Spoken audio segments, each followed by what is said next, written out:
Los encontraron entre los arbustos secos, cubiertos de polvo y con los labios partidos por el calor. 6 figuras pequeñas que apenas podían mantenerse en pie.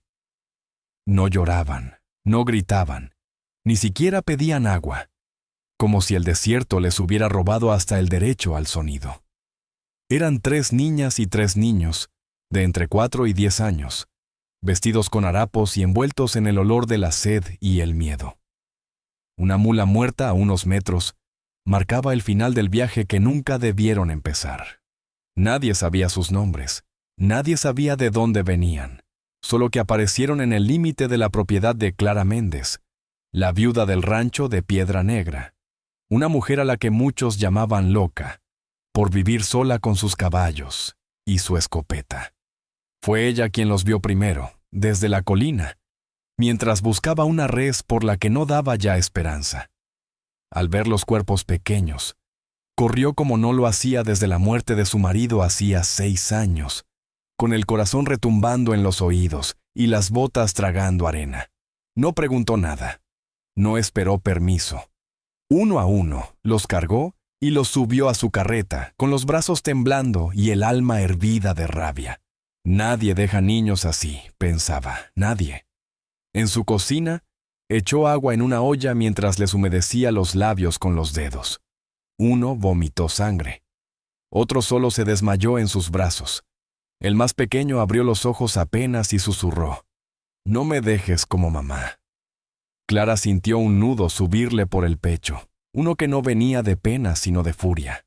Los acomodó sobre mantas limpias y rezó con los dientes apretados, no por milagros, sino para que no se le murieran antes de saber qué demonio los había dejado allí. Esa noche no durmió. Les dio agua gota a gota, mojó trapos para bajar la fiebre, partió su último pan y lo convirtió en sopa aguada. Cuando el primero de los 6 logró sentarse, con los ojos vidriosos, ella no lloró. Se sentó frente a él y dijo con voz firme: «Aquí no vas a morir». Él no respondió. Solo tomó su mano y no la soltó. Y Clara supo, sin nombre, sin historia, que ese niño acababa de darle un nuevo motivo para seguir respirando. Pasaron 3 días y nadie llegó al rancho preguntando por los niños. Ningún forastero, ningún alguacil, ni siquiera un vecino curioso. 6 pequeños humanos habían sido arrojados al desierto como si fueran animales enfermos, y el mundo simplemente siguió girando. Clara lo entendió como una verdad amarga. Los dejaron porque sabían que nadie los buscaría. Durante esas primeras noches, se turnó entre caldos, vendas y cuentos improvisados que murmuraba más para sí misma que para los niños. El más grande, una niña de trenzas oscuras y mirada vacía, parecía llevar la voz de todos aunque no hablara. Se quedaba sentada cerca del fogón, observando cada movimiento de Clara con la desconfianza de quien ha visto demasiado. Fue ella quien una noche, mientras Clara lavaba las sábanas manchadas, preguntó por primera vez: «¿Nos va a echar cuando mejoremos?». La pregunta le cayó como una piedra. Clara dejó el balde a un lado. Se secó las manos y le respondió sin rodeos: «No. Y aunque se les ocurra irse, primero me lo discuten».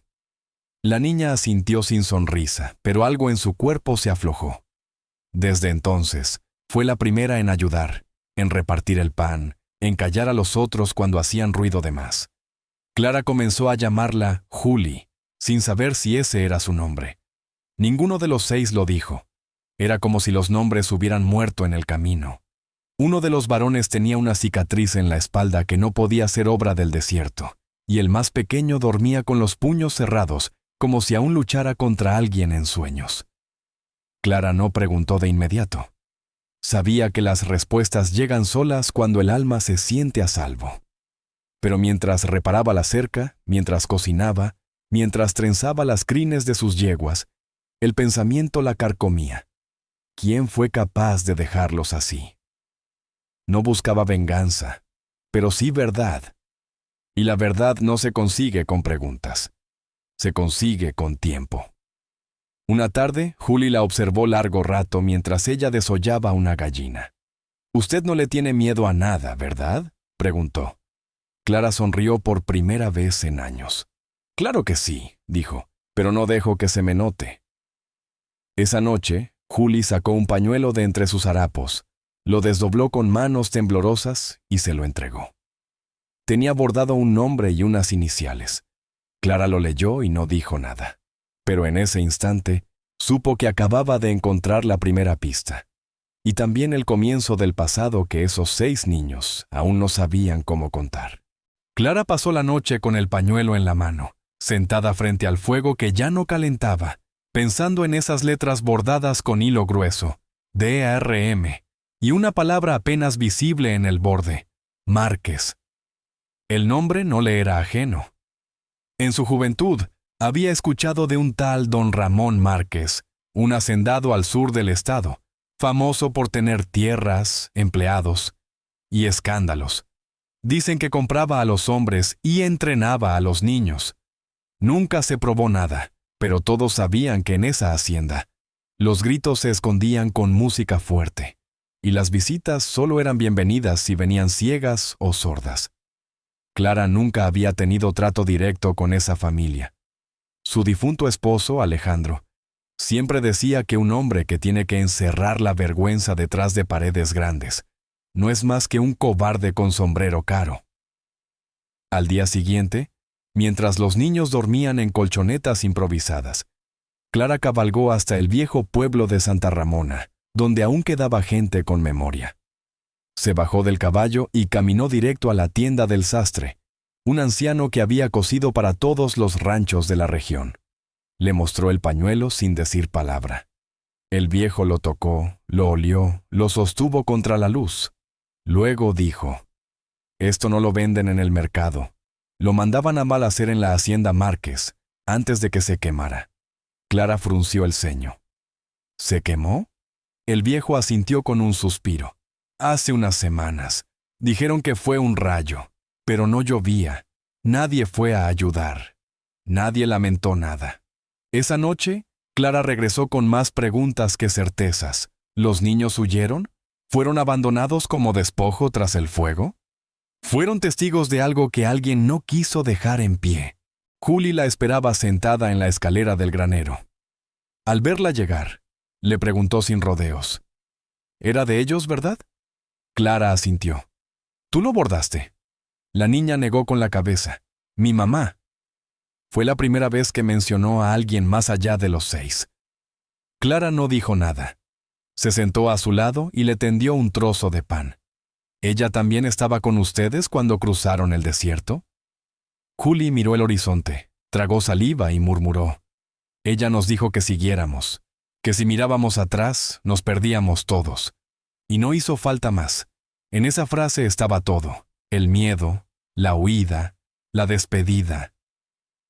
Clara supo entonces que lo que venía no era solo cuidar a 6 niños, era sostener la memoria de una madre que eligió el fuego para que sus hijos tuvieran una segunda oportunidad. Clara pasó la mañana escribiendo en un cuaderno viejo que había pertenecido a su esposo, no para dejar constancia legal, sino para atrapar los trozos de historia que comenzaban a salir como sangre contenida tras una herida mal cerrada. Julie le había dicho pocas palabras, pero en su tono había un peso que Clara reconocía, el de alguien que ha visto demasiado y no puede olvidar. Los otros niños seguían callados, salvo el más pequeño, que ya empezaba a reír entre cucharadas de caldo, ajeno aún al horror que cargaban los mayores. El más alto, al que Clara apodaba Rulo por su cabello rebelde, la seguía a todas partes con los ojos, pero no se atrevía a hablar. Hasta que, ese día, al ver el cuaderno, murmuró: «¿Van a escribir la historia de mi mamá también?». Clara lo miró sin decir palabra. Cerró el cuaderno, se agachó a su altura y le dijo: «Solo si tú me la quieres contar». Rulo tragó saliva, bajó la mirada y susurró. Ella gritó. Gritó mucho cuando nos sacaron, y luego ya no gritó más. Fue todo, pero bastó. Clara sintió que algo en su pecho se rompía lentamente, como si las palabras del niño le rasgaran por dentro la parte del alma que aún intentaba no imaginar. A la tarde, Clara tomó a los 6 y los llevó hasta la colina, donde el aire era más fresco y los ojos podían perderse en el horizonte. Allí les contó su historia, cómo también fue una niña sola, cómo conoció al hombre que le enseñó a amar sin miedo, y cómo lo enterró un invierno sin que nadie le preguntara si estaba lista. El dolor no se borra, dijo, pero tampoco se manda. A veces vuelve en forma de memoria, a veces en forma de niños que llegan sin pedir permiso. Los pequeños la escuchaban sin moverse, como si cada palabra tejiera un abrigo invisible. Al regresar al rancho, encontraron en la cerca una marca tallada con cuchillo. Una M grande y debajo un círculo roto. Clara la reconoció de inmediato. Era el símbolo que los Márquez usaban para marcar ganado y personas. Alguien había estado cerca, alguien que sabía dónde estaban, y eso quería decir que lo que había empezado como abandono, tal vez no había terminado. Mientras los niños dormían, Clara cargó su escopeta, cerró las puertas con trancas nuevas y se sentó en la mecedora junto al fuego. Ya no solo estaba protegiendo a 6 pequeños, estaba preparándose para enfrentar a quienes alguna vez pensaron que podían dejarlos morir en el desierto, sin consecuencias. Al mediodía siguiente, un caballo elegante cruzó el polvo con paso lento pero seguro. Encima, un hombre de traje claro, sombrero limpio y mirada calculadora. No venía armado, pero su forma de sonreír daba más escalofríos que cualquier revólver. Clara lo vio desde la ventana de la cocina, y antes de que pudiera salir, Julie ya estaba temblando. «Es de ellos», susurró, aferrándose al borde de la mesa. Clara le acarició el hombro sin decir nada. Tomó la escopeta y cruzó el patio con pasos firmes. El hombre desmontó con cortesía ensayada y dijo: «Buenas tardes, señora Méndez. Vengo buscando propiedad perdida». Clara no respondió. Solo levantó un poco la escopeta y preguntó: «¿Qué clase de propiedad se pierde en el desierto?». Él sonrió sin vergüenza. «La clase que no se comporta como se espera. Unos niños se escaparon, confundidos. Algunos empleados los buscaban, pero me dicen que usted los encontró». Clara lo miró con hielo en los ojos. «Aquí no hay propiedad, solo gente, y nadie aquí está en venta ni en alquiler». El hombre dio un paso hacia adelante. «Es que usted no entiende, señora. Esto no es una adopción, es un error logístico. Esos niños pertenecen legalmente a...». Clara disparó. No al cuerpo, al suelo, justo a centímetros de su bota brillante. El caballo se encabritó. El hombre retrocedió 3 pasos. Clara, sin mover el cañón, dijo: «Tiene 5 segundos para salir de mi tierra antes de que empiece a considerarlo personal». Él levantó las manos. «No estoy aquí para causar problemas, señora. Solo quería una conversación». «Ya la tuvo», replicó ella. Y el silencio cayó como sentencia. El hombre montó sin apuro, pero con la cara rígida, y se marchó con la promesa muda de que no era el final. Clara regresó a la casa. Julie estaba escondida bajo la mesa con los otros 5. Todos en silencio. Cuando los vio, respiró hondo, dejó la escopeta a un lado y dijo con voz suave pero firme: «Aquí nadie va a venir a llevarlos, ni ahora ni nunca». Esa noche escribió en el cuaderno: «Hoy el lobo vino vestido de señor, la próxima vez traerá colmillos». Y no durmió. Pasó la noche junto a la puerta, con el oído agudo y el corazón encendido, porque entendía que protegerlos ya no era solo cuestión de comida o abrigo, era cuestión de guerra. Y si algo había aprendido en su vida de viuda y tierra dura, era que a veces una sola mujer con memoria y escopeta podía resistir lo que un ejército no se atrevía a enfrentar. Clara sabía que el disparo no detendría al hombre del sombrero limpio, pero sí lo obligaría a pensar 2 veces antes de volver sin prepararse.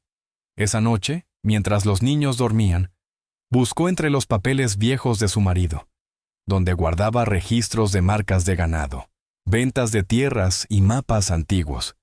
No buscaba una defensa legal, buscaba un hilo, algo que conectara a los Márquez con las criaturas que ahora dormían bajo su techo. Y lo encontró. Una lista de compraventas de menores firmada con iniciales falsificadas, documentos que pasaban por contratos de aprendizaje, pero que todos en voz baja sabían lo que eran. Niños vendidos como ganado, asignados a tareas sin derecho a descanso, algunos desaparecidos tras los primeros inviernos. Entre los nombres apenas legibles, uno resaltaba por estar tachado con rabia: Rebeca M. Clara lo repasó una y otra vez con el dedo. El pañuelo, las iniciales, la madre de Julie, Rebeca Márquez. No solo parte del rancho, hija directa de aquel linaje podrido que comerciaba con sangre. Julie, sin saberlo, cargaba la maldición de un apellido que alguna vez tuvo poder y que ella misma había roto al huir.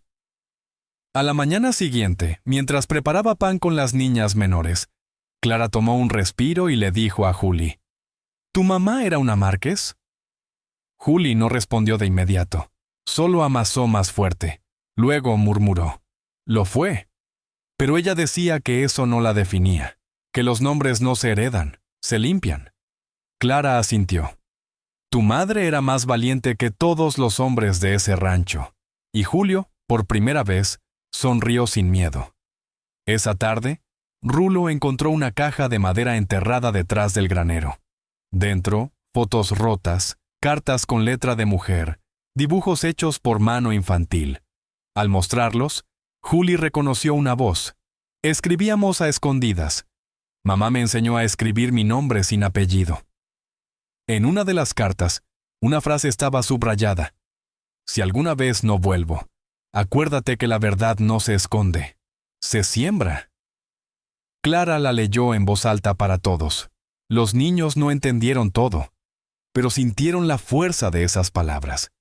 Y esa noche, rodeados por luz de vela, escribieron por primera vez sus nombres completos en una hoja limpia. No como propiedad de nadie, no como pertenencia de un rancho, sino como semilla nueva. Porque si algo había quedado claro, era esto: los que los abandonaron les dieron apellidos. Pero ahora, bajo ese techo, aprendían a tener nombre. El séptimo día, cuando el sol aún no se alzaba por completo, el sonido de cascos volvió a retumbar en la entrada del rancho. Esta vez no era solo el hombre del sombrero limpio. Venía acompañado por un joven alguacil con cara de recién afeitado y una carpeta de cuero bajo el brazo. Clara los vio desde la ventana y no se movió hasta que golpearon la puerta. No abrió con cortesía, lo hizo con la escopeta en mano, el rostro sereno y la voz tan seca como la tierra. ¿Qué quiere ahora? El hombre sonrió. No venimos a discutir, traemos documentos. El alguacil se aclaró la garganta. Hay denuncias de secuestro de menores, 6 niños. El juzgado regional ha emitido una orden para trasladarlos a custodia estatal. Clara lo miró como se mira a un cachorro que aún no sabe en qué charco metió la pata. ¿Y esas denuncias quién las firmó? El joven dudó. Don Ramón Márquez. Clara rió sin humor. Un muerto no puede firmar. Y ese rancho fue ceniza antes de que yo viera a esos niños.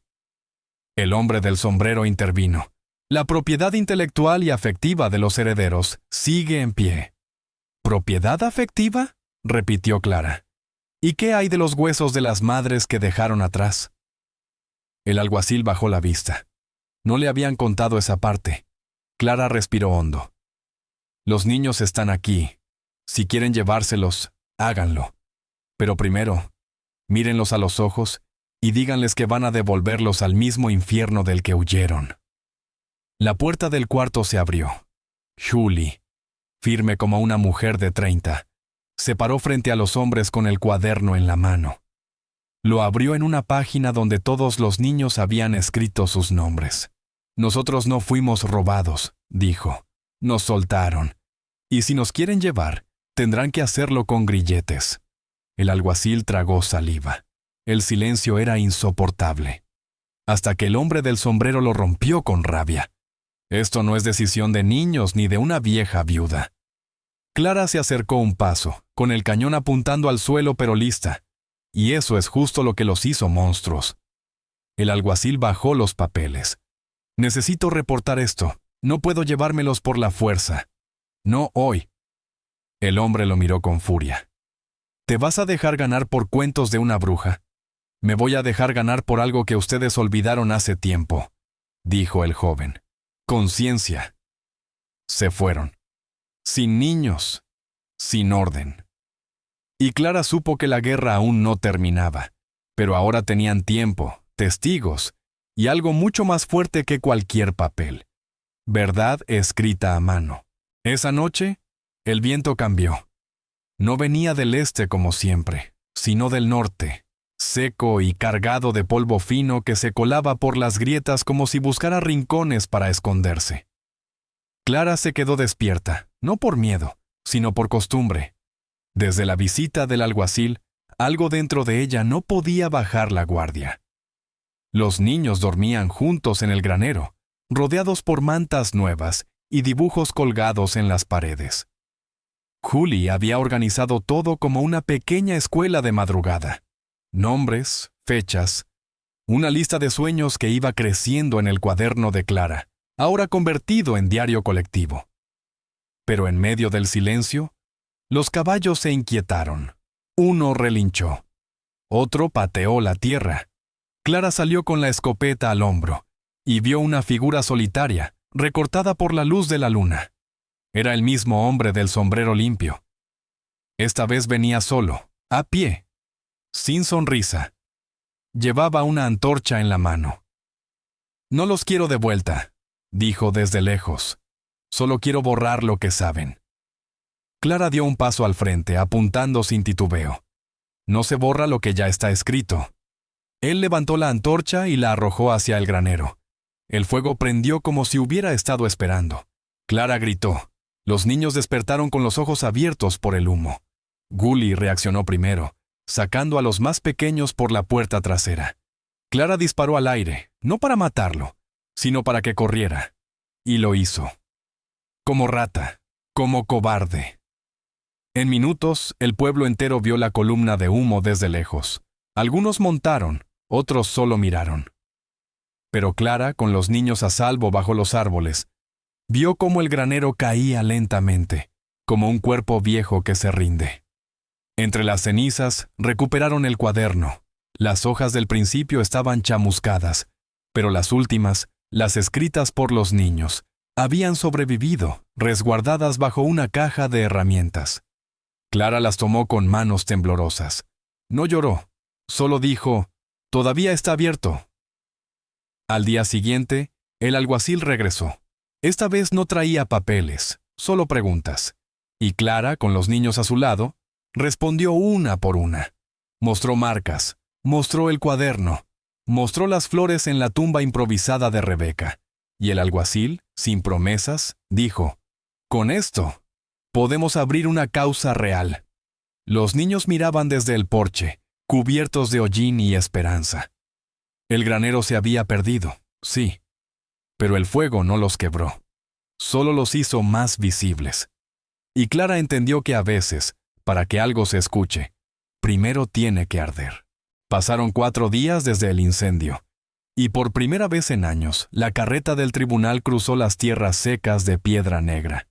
No venía cargada de abogados ni jueces togados, sino de un escribano, 2 representantes del Estado y una mujer de cabello gris atado con firmeza, la fiscal del distrito, que al bajar del asiento miró a Clara con la expresión de quien ya ha visto demasiada injusticia y no está dispuesta a ignorar una más. No hubo campanas ni pregones, solo una mesa bajo la sombra del fresno y un puñado de sillas. El juicio no era oficial, era preliminar. Pero lo que se dijo ese día tuvo más peso que cualquier sentencia escrita. Clara comenzó entregando el cuaderno. Lo abrió frente a ellos, señalando los nombres, las marcas de las cartas, los dibujos de los niños y las palabras de Julie que ya no necesitaban adornos para doler. Luego habló Julie. De pie, sin tartamudear, contó cómo su madre la despertó una noche y le dijo que debía correr, que no mirara atrás, que cuidara de los otros, que si alguien preguntaba por su apellido, debía esconderlo. La fiscal la escuchó sin interrumpir. Anotaba en una libreta con letra limpia y firme. Luego hablaron Rulo y la niña más pequeña, que apenas murmuró: «Mamá me dejó porque el hombre de la casa le dijo que yo era carga». Clara se mantuvo de pie todo el tiempo, como un roble, sin pedir nada, sin exigir recompensa. Solo agregó una frase al final: «Yo no los salvé. Ellos me devolvieron la razón de existir». La fiscal pidió un vaso de agua, respiró hondo y dijo: «Vamos a investigar cada nombre, cada marca, cada silencio. Pero mientras lo hacemos, estos niños no irán a ningún lugar. Se quedan con usted». Con orden temporal de custodia, Clara asintió. No sonrió. Solo bajó la vista y murmuró: «Gracias». Esa tarde, mientras el sol caía y el polvo del camino se asentaba, los niños corrieron por el patio como si por fin pudieran imaginar un mañana. Julie colgó una hoja nueva en la puerta del granero quemado. En ella había escrito: «Aquí vivimos. Aquí escribimos. Aquí nadie vuelve a callar». El pueblo, que hasta entonces había observado de lejos, comenzó a acercarse.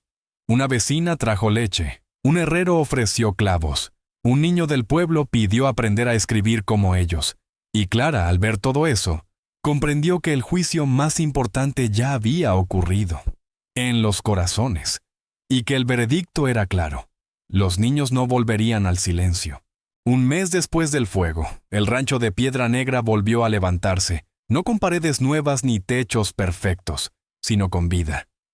El granero, aún humeante en sus recuerdos, fue reemplazado por una estructura de adobe sencilla, donde Clara instaló estantes, mesas largas y una pizarra rota que alguien del pueblo había ofrecido sin preguntar.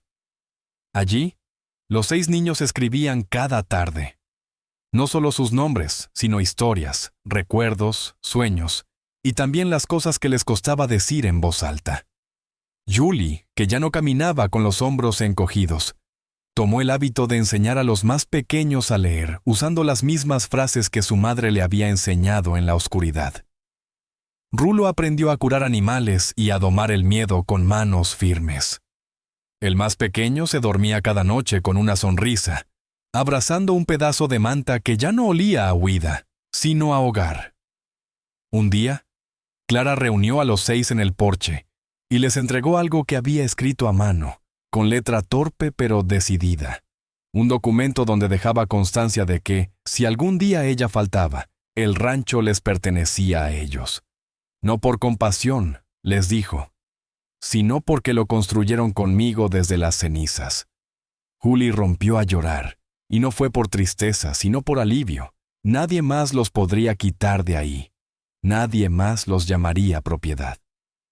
El alguacil volvió con la fiscal una semana después. Esta vez traían papeles firmados, custodia permanente. Clara los firmó sin temblar, mientras Julie sostenía el cuaderno donde todo había comenzado. Lo entregaron al Estado como prueba, pero antes de hacerlo, los niños arrancaron la última hoja. En ella, habían escrito juntos una sola frase: «Nuestra historia no empieza con lo que nos hicieron, empieza con lo que decidimos ser». Colgaron esa página en la entrada del nuevo granero. La gente del pueblo comenzó a pasar con frecuencia, ya no por lástima, sino por respeto. Pedían pan, aprendían a escribir, ayudaban con las cosechas, y el rancho, que alguna vez fue refugio, se convirtió en escuela, en altar, una bandera. Clara, desde su silla junto a la puerta, los observaba crecer con la serenidad de quien ha perdido mucho, y aún así, eligió amar otra vez. Y en la última noche del otoño, cuando el viento trajo el primer frío, Julie se sentó junto a ella y preguntó: «¿Y ahora qué sigue?». Clara miró el horizonte, sonrió leve y dijo: «Ahora les toca a ustedes escribir lo que otros no se atrevieron». Porque esa era la verdadera herencia, una tierra sin miedo, y un cuaderno siempre abierto.